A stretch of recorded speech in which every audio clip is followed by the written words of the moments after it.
Assalamualaikum warahmatullahi wabarakatuh. Ketemu lagi dengan saya Devi Juliani, guru bidang studi Pendidikan Pancasila dan Kewarganegaraan di SMA Islam An-Nizam Medan. Nah, apa kabarnya nih semua seluruh peserta didik di Indonesia?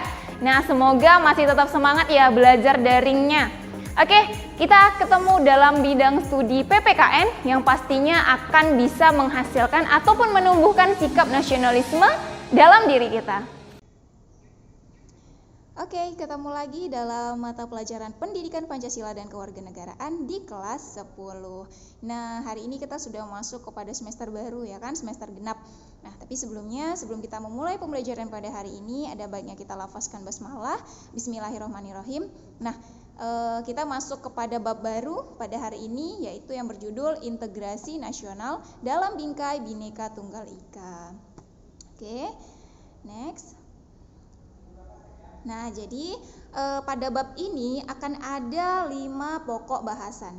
Nah, akan ada 5 pokok bahasan di mana yang pertama kita akan membahas nanti kebinekaan bangsa Indonesia. Lalu dilanjutkan dengan pentingnya konsep integrasi nasional. Yang ketiga, faktor pembentuk integrasi nasional. Yang keempat, tantangan dalam menjaga keutuhan NKRI. Dan yang terakhir, peran serta warga negara dalam menjaga persatuan dan kesatuan bangsa. Nah, ini adalah kelima materi yang akan kita bahas pada bab ini. Gitu. Nah, tapi khusus untuk pada materi hari ini ya, kita akan membahas nih kebinekaan bangsa Indonesia.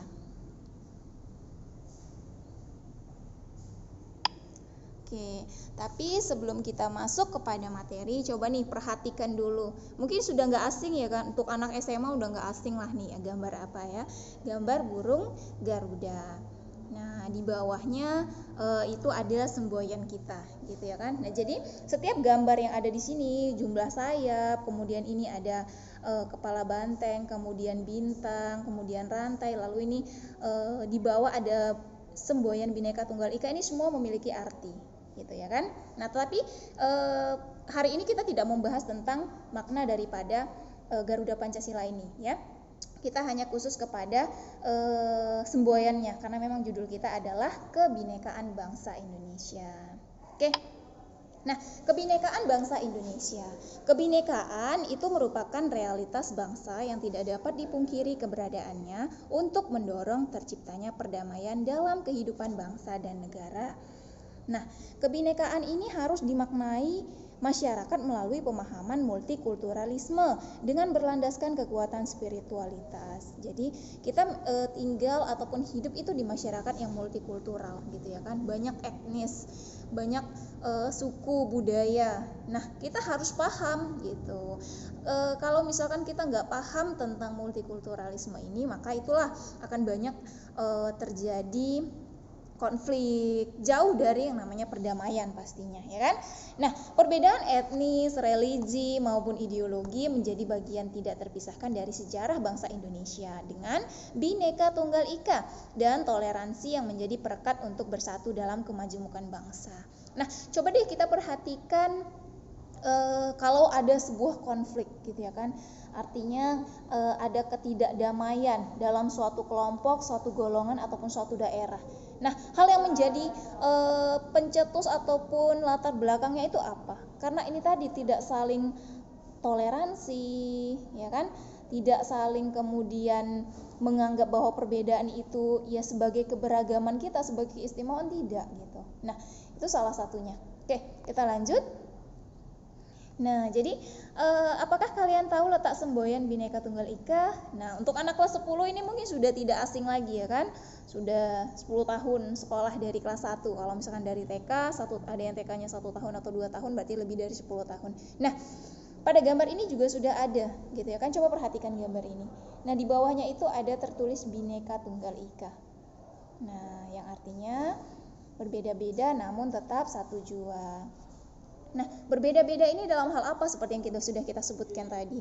Kita terdiri, Negara Kesatuan Republik Indonesia itu terdiri dari banyak pulau, gitu ya kan, dari pulau besar sampai pulau kecil-kecil, ada belas ribuan banyak pulau, gitu ya. Lalu kemudian suku yang beragam, etnis, lalu agama, budaya dan lain sebagainya banyak. Nah, maka semboyan inilah sebagai pemersatu kita. Nah, semboyan bangsa Indonesia tersebut tertulis pada kaki lambang negara Garuda Pancasila. Bhinneka Tunggal Ika merupakan alat pemersatu bangsa. Nah, untuk itu kita harus benar-benar memahami maknanya. Selain semboyan tersebut, negara kita juga memiliki alat-alat pemersatu bangsa. Nah, jadi selain semboyan ini tadi kita masih punya alat pemersatu bangsa yang lain. Nah, di mana yang pertama ada dasar negara yaitu Pancasila. Pancasila juga sebagai pemersatu kita. Lalu ada bendera merah putih sebagai bendera kebangsaan. Lalu yang ketiga ada bahasa Indonesia sebagai bahasa nasional dan bahasa persatuan. Yang keempat ada lambang negara burung Garuda. Nah, kemudian yang kelima lagu kebangsaan Indonesia Raya. Oh, masih ada yang satu lagi. Yang keenam lagu-lagu perjuangan. Jadi sedikitnya itu ada 7 ya. Ada 7 alat pemersatu bangsa kita. Yang pertama tadi semboyan Bhinneka Tunggal Ika, kemudian dasar negara yaitu Pancasila, ada bendera merah putih, ada bahasa Indonesia, kemudian burung Garuda, lagu kebangsaan ya kan Indonesia Raya, lalu lagu-lagu perjuangan ataupun kalau biasa kita sebutnya lagu-lagu wajib. Nah, ini adalah alat pemersatu bangsa. Oke.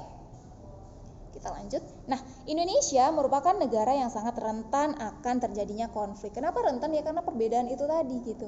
Kalau pemahaman kita itu tentang perbedaan itu kita anggap sebagai sebuah keistimewaan, maka kita tidak akan menjadi negara yang rentan. Tapi karena kurangnya pemahaman kita dan juga banyaknya perbedaan-perbedaan tadi, itulah yang dikatakan Indonesia itu negara yang sangat rentan terjadinya perpecahan dan konflik. Hal ini disebabkan Indonesia adalah negara dengan keberagaman suku, etnik, budaya, agama, serta karakteristik dan keunikan di setiap wilayahnya. Indonesia merupakan negara yang memiliki keistimewaan keanekaragaman budaya, suku, etnik, bahasa, dan sebagainya dibandingkan dengan negara lain. Nah, kita harus bangga tinggal di Indonesia, tetapi kebanggaan kita itu bukan untuk membangga-banggakan etnik kita sendiri, agama kita sendiri, ataupun budaya kita sendiri, tapi kita bangga akan keberagaman itu dan menjadikannya sebagai keistimewaan. Oke ya. Nah, pernahkah kalian mendengar atau membaca peristiwa konflik antar suku di Indonesia atau konflik yang mengatasnamakan wilayah atau daerah? Nah, pernah tidak gitu?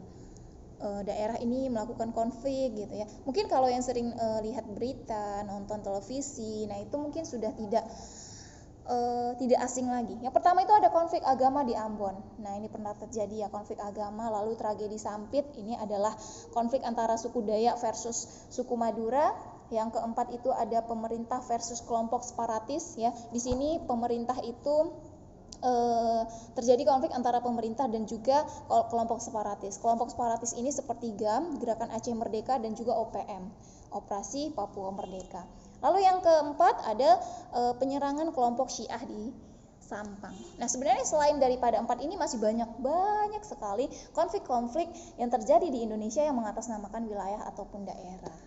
Ya kan? Nah, ini hanya sebagian kecil saja dari keseluruhan konflik yang ada. Nah, lalu kemudian jadikanlah peristiwa konflik tersebut sebagai pelajaran agar tidak terjadi kembali di masa yang akan datang. Nah, konflik dapat mengakibatkan perpecahan dan akhirnya merugikan seluruh rakyat Indonesia. Jadi pada dasarnya keberagaman masyarakat Indonesia menjadi modal dasar dalam pembangunan bangsa. Ingat, pada dasarnya keberagaman masyarakat Indonesia menjadi modal dasar dalam pembangunan bangsa. Oleh karena itu sangat diperlukan rasa persatuan dan kesatuan yang tertanam di setiap warga negara Indonesia. Nah, jadi jika perselisihan ini diakibatkan karena masalah yang berkaitan dengan hukum, Undang-Undang Dasar Negara Republik Indonesia tahun 1945 ini telah mengatur dalam pasal berapa? Dalam pasal 28D ayat 1. Disebutkan bahwa setiap orang berhak atas pengakuan, jaminan, perlindungan, dan kepastian hukum yang adil, serta perlakuan yang sama di hadapan hukum. Dengan demikian, permasalahan dan perselisihan bisa dihindari dengan memberikan perlindungan secara penuh kepada setiap warga negara. Nah, itu juga salah satu fungsinya undang-undang ini, ya kan, untuk menghindari ataupun untuk memberikan perlindungan secara penuh kepada setiap warga negara. Oke. Kita lanjut. Nah, untuk mempersatukan masyarakat yang beragam, tentunya perlu ada yang namanya toleransi yang tinggi antar kebudayaan. Nah, salah satu fungsinya kita belajar pendidikan Pancasila dan kewarganegaraan ini adalah untuk memahamkan kita bahwa pentingnya toleransi di dalam kehidupan bermasyarakat, dalam kehidupan sehari-hari. Untuk apa? Untuk agar tidak terjadi kemudian konflik-konflik yang selanjutnya seperti yang sudah kita jelaskan tadi gitu ya kan, antara pemerintah dengan OPM ataupun GAM, kemudian konflik agama di Ambon dan lain sebagainya. Nah, untuk menghindari itu, sikap saling menghargai antar golongan, mengenali dan mencintai budaya lain adalah hal yang perlu dibudayakan. Nah, jangan kita misal sukunya berbeda dengan teman kita, kemudian kita menganggap suku kita ini paling baik, paling terbaik. Nah, itu salah gitu. Jadi kita harus bisa menghargai antar golongan, mengenali, mencintai budaya lain dan hal yang perlu dibudayakan. Nah, contoh nyata implementasi hal tersebut adalah dengan mempertunjukkan tarian suku-suku yang ada di Indonesia. Ini hanya salah satu. Karena banyak kan budaya kita, budaya, bahasa beragam di Indonesia gitu ya. Jadi salah satunya itu mempertunjukkan tarian suku-suku yang ada di Indonesia. Dengan demikian setiap suku mempunyai rasa simpati satu sama lain. Nah, persatuan bangsa merupakan syarat yang mutlak bagi kejayaan Indonesia. Jika masyarakatnya tidak bersatu dan selalu memprioritaskan kepentingannya sendiri, maka cita-cita Indonesia yang terdapat dalam sila ketiga Pancasila hanya akan menjadi mimpi yang tak akan pernah terwujud. Ya, jadi di sini ditekankan adalah kita harus bisa bersatu, kemudian tidak memprioritaskan kepentingan sendiri, gitu. Saling mencintai keberagaman ini sangat indah. Nah, kita harus mampu menghidupkan kembali semboyan Bhinneka Tunggal Ika, ya, yang berarti berbeda-beda tetapi tetap satu. Keberagaman harus membentuk masyarakat Indonesia yang memiliki toleransi dan rasa saling menghargai untuk menjaga perbedaan tersebut. Nah, kuncinya terdapat pada komitmen persatuan bangsa Indonesia dan keberagaman. Nah, baik, ini adalah materi kita pada hari ini, pada pertemuan pertama di semester genap, gitu ya kan? Jadi, kesimpulan daripada materi kita hari ini adalah pentingnya saling toleransi, kemudian menghargai, mencintai kebudayaan yang lain, gitu ya kan? Mencintai keberagaman yang ada di negara kita. Nah, itulah kebinekaan bangsa Indonesia. Kembali lagi ke judul pertama kita, ya kan? Kebinekaan bangsa Indonesia. Oke? Sampai sini dulu pertemuan kita. Kita lanjutkan pada pekan depan. Nanti akan kita bahas tentang pentingnya konsep integrasi nasional. Nah, oke. Semoga bermanfaat dan semoga paham dengan penjelasannya. Kita akhiri pembelajaran pada hari ini dengan lafaz hamdalah, alhamdulillahirabbil alamin, dan kita akhiri wassalamualaikum warahmatullahi wabarakatuh. Sampai ketemu pada video-video pembelajaran selanjutnya. Demikian video pembelajaran kita hari ini.